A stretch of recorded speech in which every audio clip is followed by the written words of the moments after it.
ఈ ప్రభుత్వంలో పొంగిలేటి గారు త్వరలో ముఖ్యమంత్రి అవుతారు అని అనేది బాగా వినిపిస్తోంది. అదేవిధంగా బీఆర్ఎస్ సంబంధించి ఇటు కేటీఆర్ కానీ అందరూ అదే అంటున్నారు. ఏంటి ఆ ప్రపోజల్ ఏమన్నా ఉందా? ఇందిరమ్మ రాజ్యాన్ని తెలంగాణ ప్రజలు ఎన్నుకున్నది 5 సంవత్సరాల కోసం మొదట విడత. ఈ 5 సంవత్సరాల్లో ఇప్పటికి 1 సంవత్సరం పూర్తయింది. ఇంకా 4 సంవత్సరాలు ఉంది. ఈ 4 సంవత్సరాలు మనందరం ముఖ్యమంత్రి గౌరవ రేవంత్ రెడ్డి గారే ఉంటారు.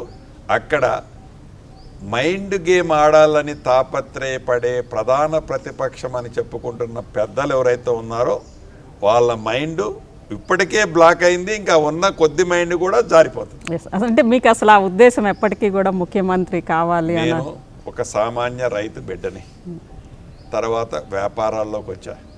ప్రజల దీవెనలతో ఒకసారి పార్లమెంటు సభ్యుడినైనా మళ్ళీ ఇప్పుడు ఎమ్మెల్యేనై మీ అందరి ఆశీస్సులతో ఈ రాష్ట్రానికి ఒక మంచి పొజిషన్లో రెవెన్యూ మంత్రిగా ఉన్నా, హౌసింగ్ మంత్రిగా ఉన్నా.